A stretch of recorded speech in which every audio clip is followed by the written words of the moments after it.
Those involved in the vaccine case should be held accountable and punished severely according to the law. That's what General Secretary Xi Jinping said as the Standing Committee of the Political Bureau of the CPC Central Committee met on Thursday to hear reports on the vaccine scandal.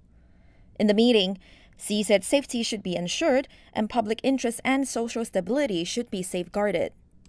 Officials decided to remove several major figures from office, such as Jin Yuhui, the vice governor of Jilin, the province where the scandal occurred, and Bi Jingquan, the former head of the now-defunct China Food and Drug Administration. A total of 35 non-centrally administered officials will be held accountable. The leaders also pledged concrete measures in response to the incident. Further moves include the improvement of laws and rules, more defined regulatory duties, and further production inspection. Mechanisms will also be established to trace product quality and safety and target product risks.